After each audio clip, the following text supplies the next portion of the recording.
네, 안녕하세요. 종말론 13번째. 오늘은 인심판 7번째 이어서 그 다음에 나팔 심판에 대해서 함께 살펴보는 시간을 갖도록 하겠습니다. 자, 우리 종말론은 종말 시대에, 그러니까 예수님의 초림과 예수님의 재림 사이에 일어나는 크게 세 가지 징조에 대해서 살펴본다 그랬어요. 그죠? 은혜, 그 다음에 반역, 그 다음 요한계시록은 이 두 가지도 언급을 하고 있지만 가장 핵심적인 부분은 심판, 세 번째 심판의 특징을 얘기합니다. 그래서 인심판 지난 시간 우리 6가지를 살펴봤고, 오늘은 7번째와 나팔 심판 6가지를 한번 살펴보도록 하겠습니다.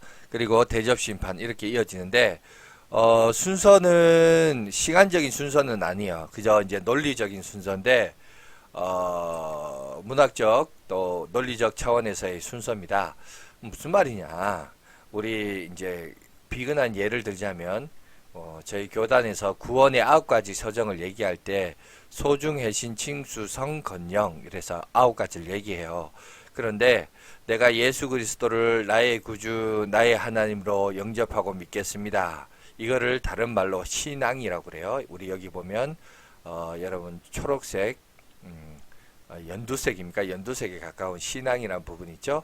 저기 네 번째 항목에 들어가는데, 여러분 내가 예수님을 믿습니다라는 여러분 그 말의 고백 속에는 사실은 하나님이 나를 먼저 부르셨다는 소명과, 또 내가 그런 말미암아 born again, 다시 태어났다, 중생하는 것과, 중생에서 새로 태어나니까 회개가 나와요. 왜? 검은 바지 입을 때, 흰 바지 입을 때, 검은 바지 입을 때는 중생하기 전이고 흰 바지로 바꿔서 이제 새롭게 된 존재가 되니까, 보니까 흰 옷을 입다 보니 까만 여러분 점 같은 옷점들이 다 더 잘 보이죠. 더 잘 보이니까 그 죄에 대한 회개가 일어나게 됩니다. 그리고 신앙이 나오고, 칭의는 의롭다함을 받는 거고, 수양은 수양딸, 그래서 양자됨을 말해요. 그러니까 이 6가지가 한꺼번에 내가 예수 그리스도를 나의 구주, 나의 하나님으로 영접합니다 라고 설명할 때 이 6가지가 한꺼번에 동시다발적으로 이것이 이루어집니다. 언제요? 내가 고백할 때. 그렇지만 여러분, 이것이 내가 신앙을 고백할 때 한꺼번에 이루어지지만 이것도 순서가 있다는 거예요. 논리적인 순서인데 그거를 소중, 회신, 칭수 이렇게 된다는 겁니다. 성화는 이제 점점 그리스도를 닮아가는 거룩해지는 과정이고, 견인은 견인차를 쉽게 생각하십시오. 견인차가 언제 쓰입니까? 고장난 차, 고장난 인생, 하나님의 뜻대로 가지 않을 때 하나님께서 바른 길로 이끌어 가시기 위하여, 물론 견인차의 그 한자와는 다릅니다만은 우리가 이제 견인이란 뜻이 그런 의미를 가지고 있어요. 바른 길로 이끌어 간다. 그 다음에 죽어서 영화를 완전한 이제 구원의 완성, 그게 이제 영화로운 단계입니다. 자, 이렇게 9가지 단계를 통해서 거쳐가는데, 자, 저 6가지가 사실은 예수를 믿습니다라는 고백 속에 한꺼번에, 시간의 순서는 없지만 한꺼번에 일어나지만, 우리가 이제 논리를 따지다 보니까 이제 소중, 회신, 칭수 이런 순서를 따르신다는 거예요. 여러분, 이것도 마찬가지라는 거죠. 반드시 이게 인심판 끝나면 나팔이 오고, 나팔이 끝나면 대접이 온다, 이런 순서가 아니라, 이게 이제 우리가 이제 나름의 어떤 심판들을 정리를 하다 보니까, 그러니까 초림과 재림 사이에 하나님의 심판적인 성격을 가진 여러분 그 모습들을 정리하고 나열을 하다 보니까, 이게 이제 나름대로 논리적인 전개를 통해서 하다 보니 이제 이렇게 진행이 되는 것이지, 여러분 그거를 좀 자꾸 이제 이거 끝나면 이거다. 물론 이제 오늘 본문을 보시면 7번째 여러분 인심판이 있을 때 7나팔을 든 천사들이 준비하고 있더라. 그러니까 어느 정도 연계성은 있어요. 관련은 있지만 반드시 이거 다음에 이거다라는 식의 논리는 여러분 조금 조심할 필요가 있고, 그게 왜 그런지는 이따가 구절을 통해서 설명을 해드리겠습니다. 자, 그렇다면 오늘 이제 8장 1절부터 우리 13절인데 5절까지 말씀을 보겠습니다. 5절까지 자른 이유는 7번째 인심판을 설명하기 위해서입니다. 자, 1절부터 보겠습니다. 7인을 떼실 때에 하늘이 반 시간쯤 고요하더니 내가 보매 하나님 앞에 7천사가 서 있어 7나팔을 받았더라. 또 다른 천사가 와서 제단 곁에 서서 금 향료를 가지고 많은 향을 받았으니 이는 모든 성도의 기도와 합하여 보좌 앞 금 제단에 드리고자 함이라. 향연이 성도의 기도와 함께 천사의 손으로부터 하나님 앞에 올라가는지라. 천사가 향로를 가지고 제단에 불을 담아다가 땅에 쏟음에 우레와 음성과 번개와 지진이 나더라. 예, 여기까지 오늘 우리 말씀을 한번 살펴보도록 하겠습니다. 자, 7번째 인을 띄니까 어떤 일이 일어났느냐. 자, 정리를 한번 해보면 우리가 지난 시간 거를 복습해 봅시다. 1부터 4가지 인은 말이 있었죠. 흰 말이 있었고, 그 다음에 붉은 말이 있었고, 그 다음에 여러분 검은 말이 있었고, 그 다음에 청황색 말이 있었다. 그래서 하나는 국제전, 두 번째는 내전, 검은 것은 기근, 그 다음에 청황색은 전염병과 관련돼서 그렇게 얘기를 했죠. 인간 세상을 향한 하나님의 심판이 있음을 얘기합니다. 5번째는 순교자들의 기도가 있습니다. 그 다음에 6번째는 천재지변의 6가지 자연계를 향한 현상 심판이 있고, 이제 우리가 봤던 7번째가 뭡니까? 순교자들이 기도하니까 그 기도의 내용을 향에 담아서 천사들이 주님께 올려드렸죠. 그리고 그것을 땅에 부으니까, 그러니까 땅에 부으니까 이 땅에 최종적인 심판을 상징하는 구절들이 등장했다 그러죠. 우레와 음성과 번개와 지진이 났다라고 오늘 우리에게 얘기하고 있습니다. 그러니까 이로 통해서 예수님의 재림의 궁극적인 목적 중에 하나인, 예수님이 왜 재림하느냐, 바로 순교자들의 기도에 응답하시기 위하여 재림하신다. 응답을 위한 목적으로 예수 그리스도의 재림이 임한다는 하나의 이유를 오늘 우리 가운데 설명하고 있습니다. 자, 그렇다면 이거를 우리 이제 정리를 좀 해보겠습니다. 자, 정리를 좀 해보겠습니다. 자, 뭐냐면 우리가 하늘 보좌로부터, 그러니까 심판의 근원적인 것은 어디서부터 오냐? 하늘 보좌로부터 온다 그랬어요. 그죠? 그러니까 시작점이에요. 시작점. 그리고 오늘 우리가 인심판을 살펴봤는데, 자, 7번째를 살펴봤죠. 1, 2, 3, 4, 5, 6은 지난주에 살펴봤고, 이제 7번째 심판이 딱 있으면서 세상 이제 끝이 옵니다. 4분의 1의 여러분 사건이 일어납니다. 그리고 나팔 심판도 1, 2, 3, 4, 5, 6, 7, 8 7번째 마지막에 와요. 대저 심판도 1, 2, 3, 4, 5, 6, 7 이렇게 그죠? 8까지는 안 가구나. 나팔 심판이 1, 2, 3, 4, 5, 6 7번째 7 그죠? 3분의 1의 심판. 대저 심판도 1, 2, 3, 4, 5, 6 그 다음에 7번째 7 이렇게 해서 전체에 여러분 차이가 있다. 인심판, 나팔 심판, 대저 심판이 다 같이 일어나지만 최종적으로 7번째는 항상 마지막을 상징한다. 다시 말해서 7번째 일어나는 현상들을 보니까 번개와 소리와 음성, 우레 이런 것들이 나타나 그렇죠. 그러면서 항상 여러분 하늘 보좌로부터 7번째는 다 뭐예요? 종말을 얘기해요. 자, 초림으로부터 이것이 시작되어서 7번째는 어떤 심판이든지 7번째는 예수 그리스도의 재림, 종말을 얘기합니다. 그러니까 끝을 향하여 가고 있다는 거죠. 이것이 지금 어디에서 일어난다고요? 초림에서 재림 사이에 일어나는 심판인데, 다 똑같은 심판이 아니라 인심판, 나팔심판, 대접심판으로 구분은 되어 있고, 그것도 1, 2, 3, 4, 5, 6, 7, 1, 2, 3, 4, 5, 6, 7, 1, 2, 3, 4, 5, 6, 7 다 7번째로 되어 있는데 7번째는 최종적으로 마지막이다. 그리고 이것이 어디에서 어디까지? 초림에서 재림 사이에 일어나는 일이다.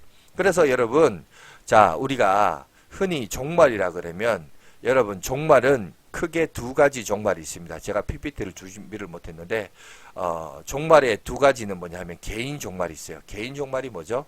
내가 죽으면 종말이에요. 그죠? 그러나 세상은 그대로 있어요. 근데 인류의 종말이 있어요. 사실 우리가 생각하는 종말은 인류의 종말을 말하잖아요. 그죠? 근데 인류의 종말은 우리가 생각하는 것처럼 그리스도의 초림이 구약 시대의 성도들이 말했던 예수 그리스도의 초림 사건이 종말이라고 생각했지만 사실은 맞아요. 종말의 시작점이었어요. 그런데 이 종말의 완성은 재림에 가서야 완성이 되고, 그리고 이 글을 기록한 여러분 사도 요한도 아마 자기도 그렇게 생각했을 거예요. 예수님이 이 땅에 오시고 90년 가까이 그가 이제 생존을 했거든요. 그러니까 예수님이 재림하실 것이다. 재림하실 것이다. 곧 재림하실 것이다. 생각하면서 초림과 재림 사이에 이런 7가지의 현상들이 일어날 것이다. 각각 다르지만 마지막 7가지는 다 똑같다. 번개, 우레, 음성, 지진, 큰 우박, 마치 최종적인 종말론을 일으키는 사건으로 우리 가운데 말할 것이다 하면서 아마 자기는 이 글을 쓰고 여러분 돌아가셨지만, 그러나 아마 그 저자도 그런 생각을 했을 거예요. 설마 더디게 오신다고 하지만 2020년이 지나도 아직까지 안 올까라고 아마 사도 요한도 자기는 몰랐을 거예요. 사도 바울도 사실 몰랐어요. 왜? 그 당시에 자기는 장가도 가지 않고 세상 끝까지 복음이 전해지면 그러면 주님의 재림이 올까라는 것을 알았기 때문에 그는 그 당시에 있어서 세상 끝은 어디입니까? 포르투갈이었어요. 포르투갈 넘어는 망망대해 대서양이었기 때문에 하나님이 거기까지 복음이 전해지면 예수 그리스도가 재림할 것이다. 그래서 장가가고 시집가고 그게 중요하지 않았어요. 빨리 하나님의 나라가 이 땅에 돌아가기를 소망했기 때문에 여러분 그는 한평생 그 복음을 위하여 살았던 거예요. 하지만 여러분 보세요. 2000년이 지나도 아직까지 재림이 오지 않습니다. 그래서 이 초림과 재림 사이에 이 시간적인 텀이 엄청나게 길어요. 그죠? 그런데 아직까지 그 시와 때는 하나님께 달려 있습니다. 우리가 인내하면서 우리가 사실은 어떻게 보면 개인 종말, 자기 인생을 살다가 하나님 부르시면 가는 개인 종말은 맞이할 수 있어도 인류 종말은 사실은 하나님의, 예수님도 말씀하시기를 그건 하나님만 하신다. 하나님의 권한이라 그랬습니다. 그리고 이 땅에 오실 때는 예수님이 친히 재림주로서 심판주로서 우리 가운데 오실 겁니다. 그런데 그 사이에 무슨 일이 일어나느냐? 이 세상을 향한 여러분 온 세상이 복음 전하는 것과 그거를 반역이 일어나는 일들과 그 다음에 심판적인 사건들이, 그러니까 우리 인류의 2000년의 역사 속에는 인심판적인 요소도 있고 나팔 심판적인 요소도 있고 대접의 심판의 요소가 있다. 지금 그 얘기를 오늘 우리에게 하고 있는 거예요. 이해가 되시죠? 자, 그거를 다시 한번 우리 설명해 봅시다. 자, 7번째를 하늘 성전, 7번째 인심판, 7번째 나팔 심판, 대접 심판을 보니까 비슷한데, 그러니까 뭔가 최종적인 예수 그리스도의 재림을 나타내는 7번째를 얘기할 때에 일어나는 천상의 현상을, 그저 하나님의 현현 나타남을, 심판을 오늘 여기서 보니까 하늘의 보좌로부터 그저 7번째 7나팔, 그 다음에 7대접, 인나팔 대접, 이걸 통해서 우리 가운데 소개하는데, 자, 비슷하면서 또 달라요. 그죠? 다른 것은 뭐냐? 자, 범위가 다릅니다. 심판의 범위가 4분의 1이고 3분의 1이고 전체적으로 이렇게 다르다라는 것을 우리가 보게 되고, 저는 이제 이거를 이렇게 보면서 우리가 한번 충분히 한번 생각을 해봅시다. 왜 이게 4분의 1이고 이게 왜 3분의 1이고 이게 왜 또 전체적일까? 저는 최근에 어느 영상을 잠깐 봤는데, 영상을 보니까 코로나19 전에는 여러분 항공권이 여기저기 막 다 비행기가 날아다녔던 항로들을 막 이렇게 영상으로 찍은 게 있더라고요. 그게 있다가 이제 코로나가 일어나면서 그 항로들이 마치 그 점들이 막 수백 개가 막 움직이던 그게 코로나19로 인해서 거의 이제 없어졌어요. 없어지다 보니까 마치 그런 것 같아요. 인류 문화의 진보와 더불어서 여러분 여기도 보세요. 심판의 범위가 4분의 1, 3분의 1 전체적으로 점점점 커지잖아요. 결국 보세요. 전염병이라고 하는 것도 사실은 어떤 한 지역에, 아메리카, 멕시코 어느 지역에 돼지 콜레라 전염병이 퍼지면 옛날에는 그 지역으로 끝나버렸어요. 근데 요즘은 보세요. 항공권이 있고 여러분 사람들이 왕래하는 것이 빨라지고, 그죠? 그러다 보니까 이제는 중국의 우한이란 지역에 코로나19가 터졌지만 이게 어디로까지 퍼지죠? 전 세계에 퍼지게 되었습니다. 그러니까 점점점 이거는 뭐와 관련이 있냐면 인류 문화의 진보와 발전과 맞춰서 옛날에는 어떻게 보면 초대교회나 여러분 중세까지만 하더라도 그 심판의 범위가 어떻게 보면 인심판하고 비슷했던 것 같아요. 4분의 1이었다면 이제는 그 범위가 더 커져서 3분의 1. 이제는 우리 인류가 보세요. 코로나 하나의 여러분 바이러스로 인해서 여러분 전 세계가 몸살을 앓고 있는 이거는 어떻게 보면 시작점이라고 저는 생각합니다. 점점점 이 사실이 이렇게 되어 가는구나. 옛날에는 4분의 1의 영역의 심판적인 제한들이 이제는 더 커져서 3분의 1이 되고 이제는 전체적으로 커지고 우한 코로나만 문제일까요? 아니에요. 여러분 바다 가보세요. 바다에 가면 이따가 다음에 제가 좀 설명하겠지만은 해양오염 심각합니다. 여러분이 먹는 소금 안에 미세 플라스틱이 얼마나 많은지 모릅니다. 여러분 그거를 여러분 플랑크톤이 먹고 그 플랑크톤을 먹은 걸 물고기가 먹고 그 먹은 물고기를 또 누가 먹죠? 우리 인간이 먹고 있어요. 여러분 점점점 자연적으로 모든 여러분 재앙이 결국 전체적으로 퍼지고 결국 이게 어디서 누구의 문제냐? 인류의 욕심과 죄로 인해요. 이 죄가 누적되고 쌓임으로 말미암아 거기에 대한 최종적인 여러분 심판과 화근이 누구에게로 옵니까? 우리 인간에게로 전체적으로 오게 되어 있습니다. 이게 아닌 것 같지만 이렇게 점점 흘러가고 있어요. 이걸 여러분들이 한번 인지하시면서 성경을 보시는 것이 참 중요합니다. 자, 그렇다면 이제 나팔 심판으로 넘어가겠습니다. 6절입니다. 요한계시록 8장 6절입니다. 7 나팔을 가진 7 천사가 나팔 불기를 준비하더라. 첫째 천사가 나팔을 부니 피 섞인 우박과 불이 나와서 땅에 쏟아지매 땅의 3분의 1이 타버리고 수목의 3분의 1도 타버리고 각종 푸른 풀도 타버렸더라. 둘째 천사가 나팔을 부니 불붙은 큰 산과 같은 것이 바다에 던져지매 바다의 3분의 1이 피가 되고 바다 가운데 생명 가진 피조물들의 3분의 1이 죽고 배들의 3분의 1이 깨지더라. 셋째 천사가 나팔을 부니 횃불같이 타는 큰 별이 하늘에서 떨어져 강들의 3분의 1과 여러 물샘이 떨어지니 이 별의 이름은 쓴쑥이라. 물의 3분의 1이 쓴쑥이 되매 그 물이 쓴물이 되므로 많은 사람이 죽더라. 넷째 천사가 나팔을 부니 해 3분의 1이 달 3분의 1과 별들의 3분의 1이 타격을 받아 그 3분의 1이 어두워지니 낮 3분의 1은 비추임이 없고 밤도 그러하더라. 내가 또 보고 들으니 공중에 날아가는 독수리가 큰 소리로 이르되 땅에 사는 자들에게 화가 있으리니 이는 새 천사들이 불어야 할 나팔 소리가 남아 있음이로다 하더라. 아멘.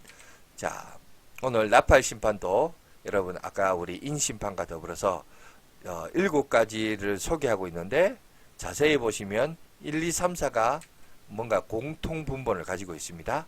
그게 뭐냐?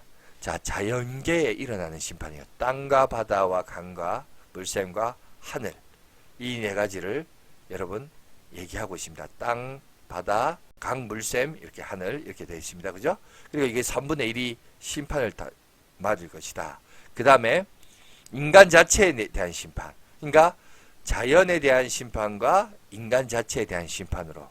그래서 황충이 나오고 그 다음에 유브라데 강이 나오고 그 다음에 찬양과 심판이 흘러나오는 것을 보게 됩니다.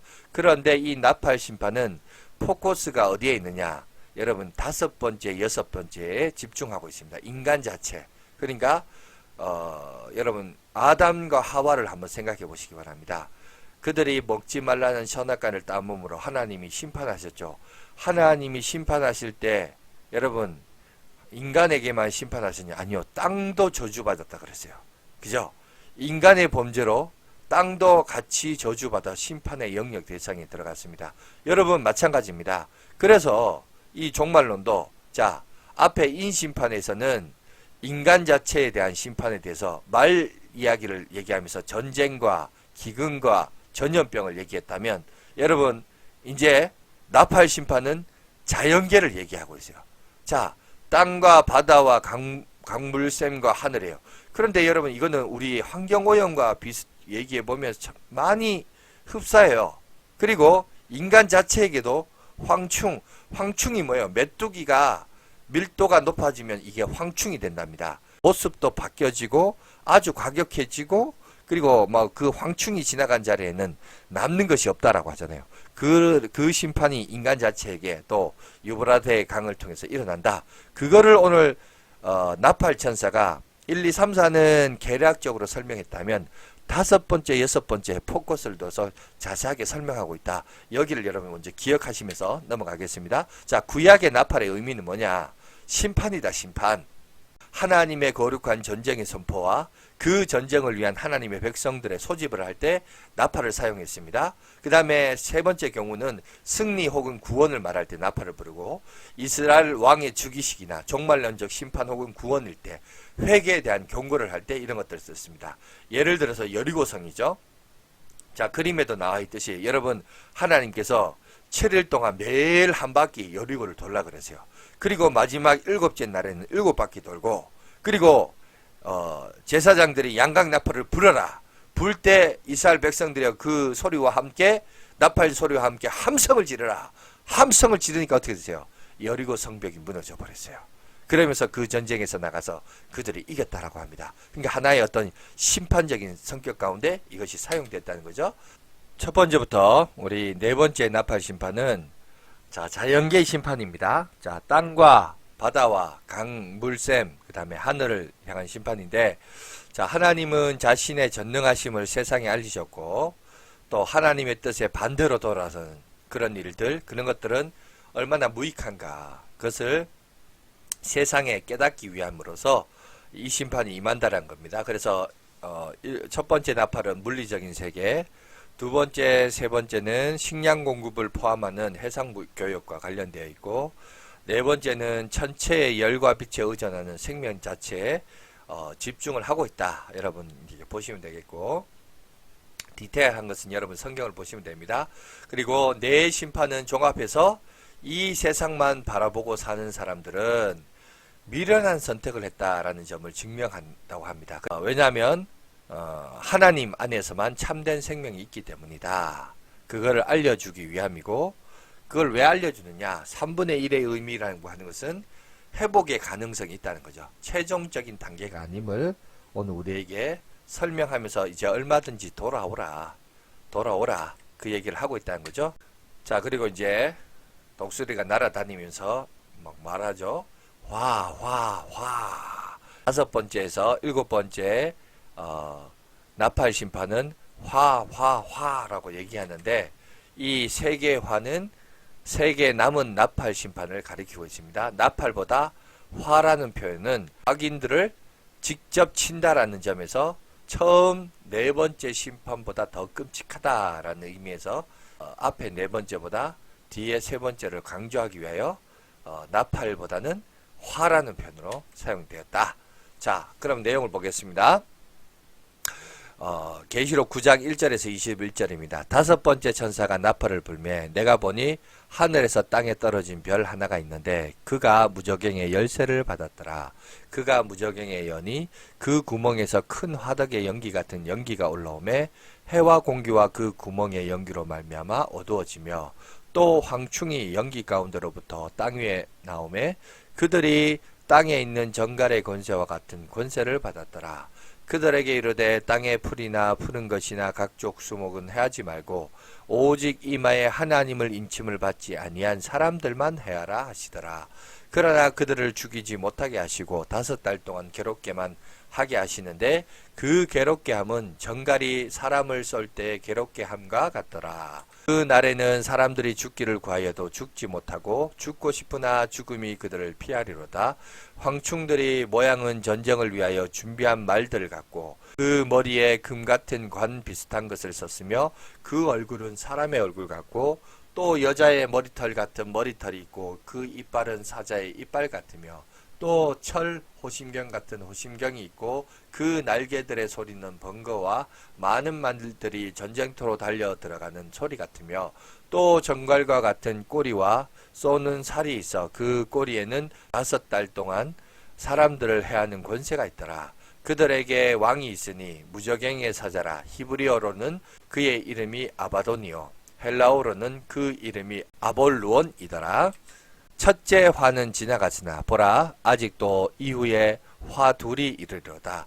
여섯째 천사가 나팔을 불매 너희가 들으니 하나님 앞 재단 네 뿔에서 한 음성이 나서 나팔 가진 여섯째 천사에게 말하기를 큰 강 유브라데에 결박한 네 천사를 놓아주라 하매 네 천사가 놓였으니 그들은 그년 월일시에 이르러 사람 3분의 1을 죽이기로 준비된 자들이더라. 마병대 수는 2만만이니 내가 그들의 수를 들었노라. 같은 환상 가운데 그 말들과 그 위에 탄 자들을 보니 불빛과 자줏빛과 유황빛 호심경이 있고 또 말들의 머리는 사자머리 같고 그 입에서는 불과 연기와 유황이 나오더라.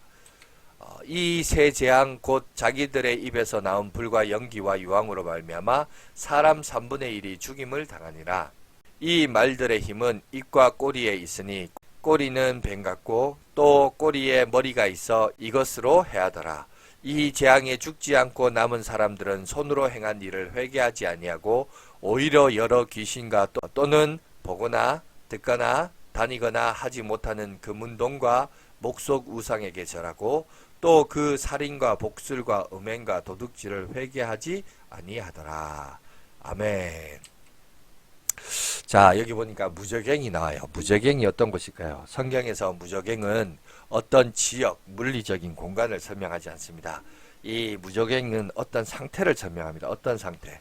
자, 예수 그리스도로 말미암아서 하나님의 주권하에 철저하게 결박된 상태, 아무런 능력이 없는 상태, 그것을 무저갱이라고 얘기합니다. 어떤 지역을 말하는 게 아니에요. 그 상태를 설명하는 거예요.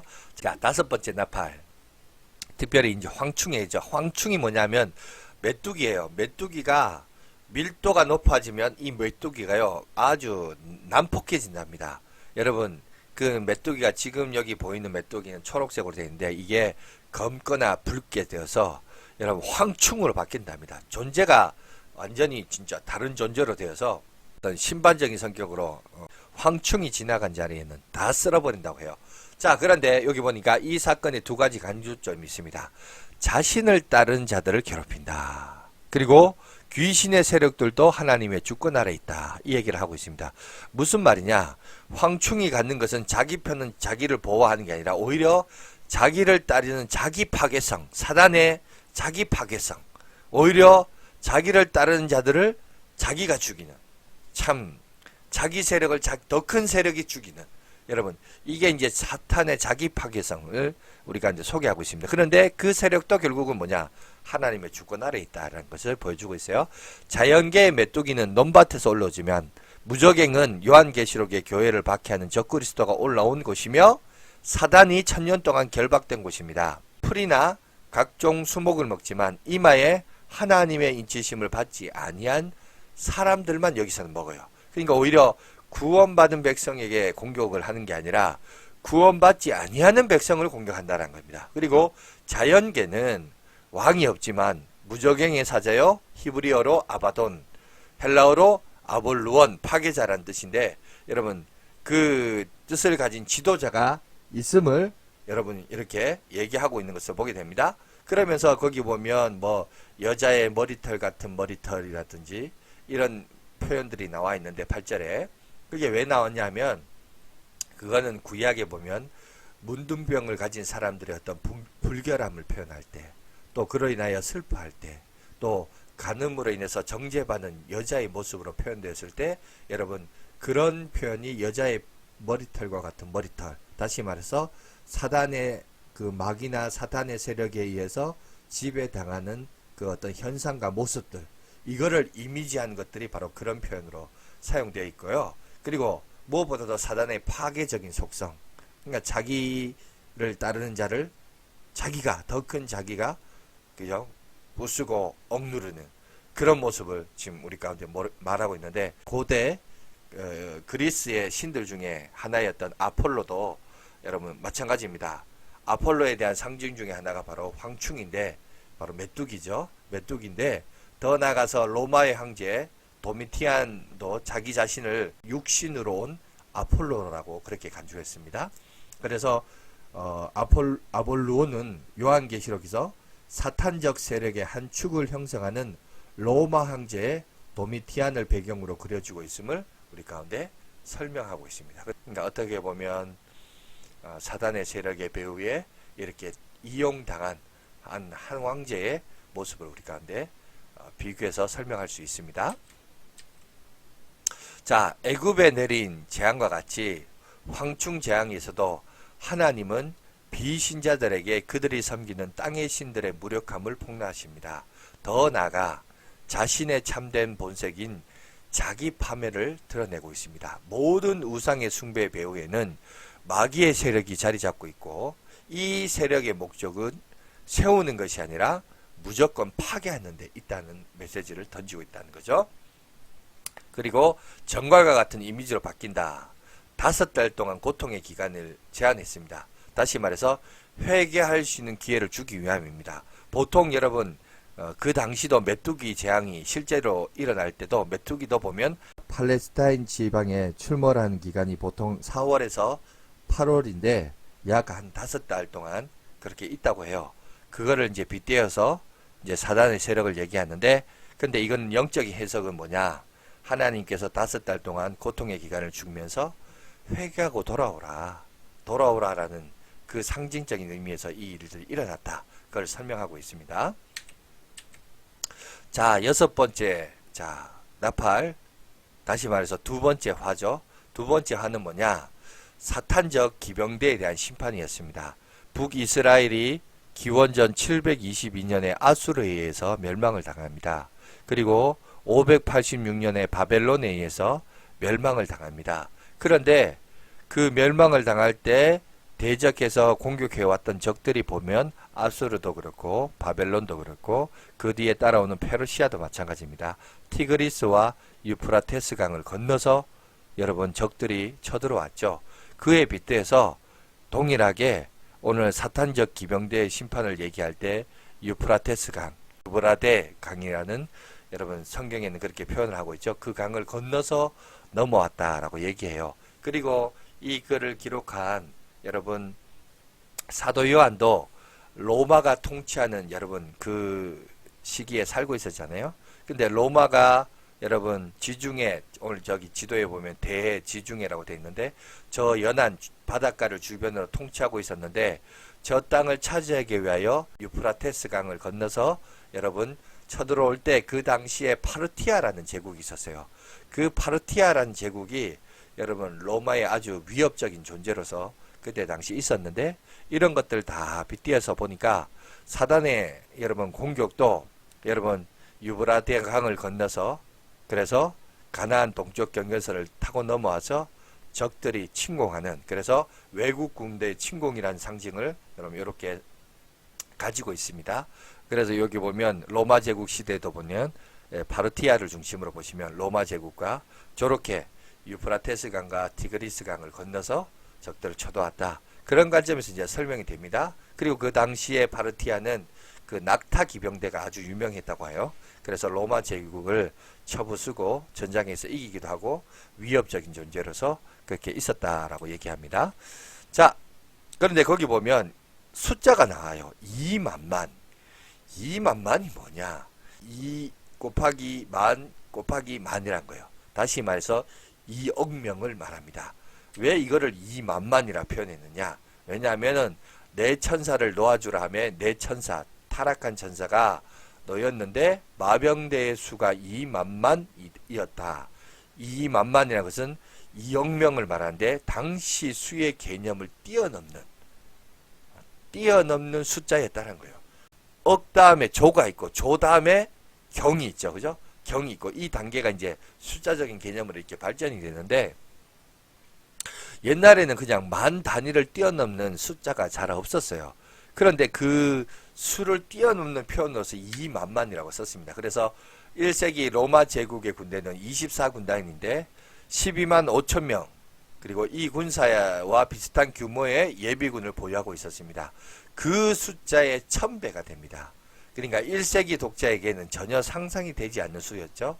결코 저지할 수 없는 막강한 세력이었고, 뱀의 꼬리는 여러분 이집트와 페르시아 종교에서 마귀의 활동을 의미하고 있습니다. 그런데 이것에 대해서 그러면 이 세상은 어떻게 반응하냐? 아이고 무서워라. 주여 회개하오니 용서해 주시옵소서. 그렇게 하냐? 아니에요. 똑같이 시집가고 장가가고 먹고 살면서 so what 어쩌라고 이렇게 한다는 거예요. 세상은 회개하지 않습니다. 계속 자기가 즐기고 싶은 것, 누리고 싶은 것, 마치 노아의 홍수 그 사건이 있기 전에 세상 사람들이 똑같이 시집가고 장가가고 즐기고 먹고 여러분 자기 하고 싶은 대로 똑같이 살았더라. 여러분 회개하라고 돌이키라고 계속 돌아오라 그러는데 세상은 돌아오지 않았다라는 거예요. 그 얘기를 오늘 예언서를 통해서 분명히 우리에게 알려주고 있습니다. 자, 그러면 우리 한번 봅시다. 우리가 이거 잘 알죠? 갈멜산의 사건이죠. 엘리야가 850대 1로 하늘에서 불이 떨어지는 대결을 했었죠. 그때 이제 이세벨과 아합 왕이 누구를 지지합니까? 자, 엘리야를 지지한 게 아니라 그저 이세벨이 믿는 종교를 지지했죠. 그들 편에 서 있었습니다.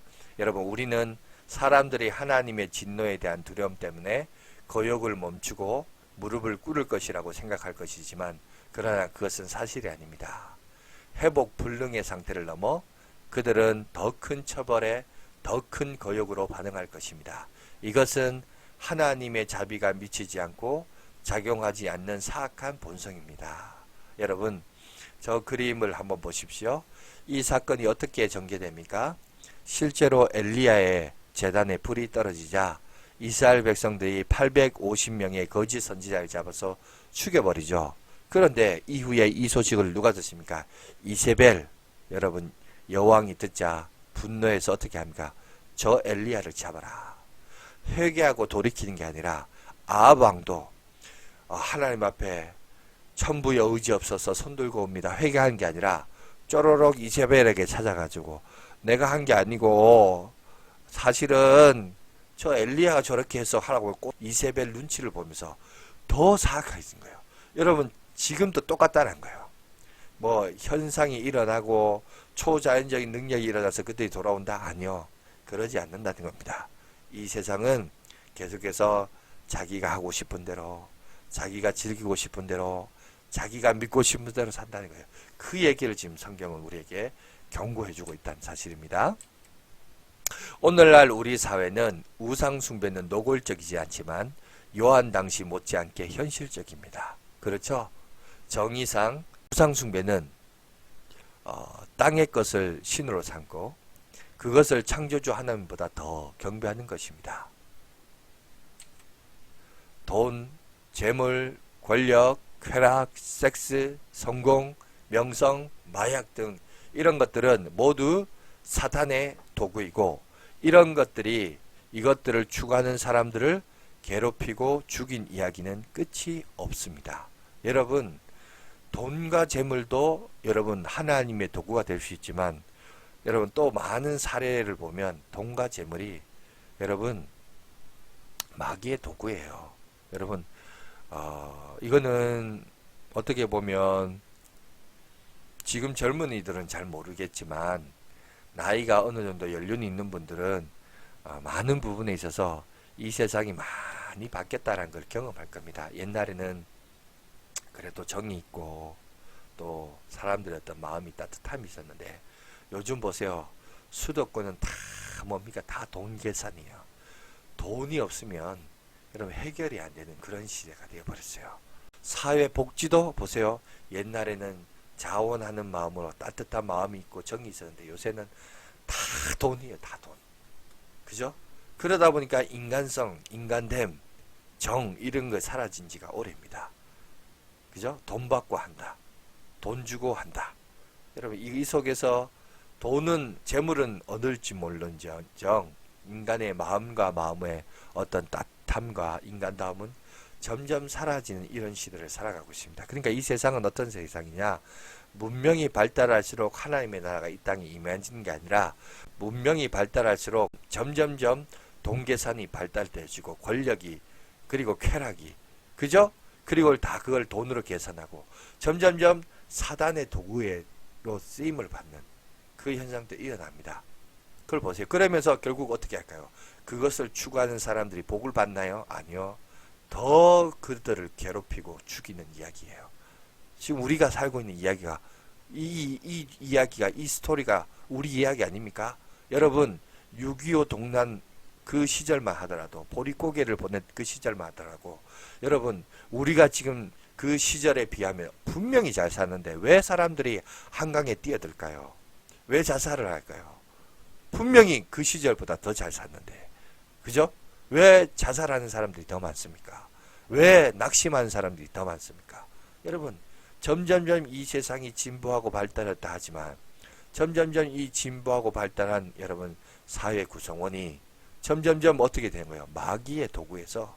그래서 그를 추구하고 따라가는 사람들 더 괴롭히고 죽이는 스토리로 만들어가고 있기 때문에 그렇습니다. 이거에 대한 영적인 인사이트를 가져야 됩니다, 여러분. 아, 세상은 이렇게 가는구나. 성경 미리 알고 있어요. 2000년 전에 말한 거예요. 2000년 전에 말하는 이 현상이 지금 21세기를 살아가는 대한민국 여러분 수도권 속에서 이런 일들이 일어나고 자행하고 있다는 사실입니다. 그렇지 않나요? 제가 막 자작극으로 말하고 있습니까? 똑같습니다. 이런 일들이 정말 우리 가운데 일어나고 있는 현실입니다. 그걸 분명하게 얘기하고 있습니다. 그래서 그런 추구하고 따라가는 사람들을 향하여 위로와 안위와 평안이 있는 게 아니라 오히려 그 사람들 더 괴롭히고 죽이는 이야기예요. 그걸 얘기하고 있습니다. 자, 이제 정리를 해볼까요? 자, 여기 보니까 1, 2, 3, 4는 땅과 바다와 강, 물샘과 하늘, 자연을 향한 심판이죠. 여러분, 인심판에서는 6번째 천재지변이 자연을 향한 심판이었어요. 그죠? 그리고 오히려 인심판은 전쟁, 그 다음에 기근, 전염병. 인간의 어떤 대상을 향한 심판이 좀 더 여러분 앞에 나와서 체계적이었다면 여기 나팔 심판은 자연계를 먼저 언급을 하고 5번, 6번이 이제 인간을 향한 것인데 황충으로 그래서 믿지 않는 자들에게 괴롭힘을 당하는 일들이 일어나고 유브라데강을 건너서 전쟁을 통해서 사람들이 3분의 1이 죽는다라는 사건을 오늘 우리에게 소개하고 있습니다. 그리고 이제 마지막 7번째는 찬양이 흘러나오는데 영원한 통치와 최후의 심판의 때가 있다. 그리고 번개, 음성, 내성, 지진, 그리고 큰 우박, 종말론적 현상이 일어나는 것을 이제 설명하고 있는데 그것은 그 구절에 가서 여러분 그때 가서 이제 설명을 하도록 하겠습니다. 그래서 오늘은 7번째 인심판과 6번째까지 우리 나팔 심판에 대해서 살펴봤습니다. 다음 주에는 여러분 6번째와 7번째 여러분 심판 사이에는 무엇이 항상 들어가 있다? 막간이 들어가 있어요. 그래서 그 막간과 함께 7번째까지 우리가 살펴보도록 그렇게 하겠습니다. 오늘은 여기까지 하겠습니다. 수고하셨습니다. 감사합니다.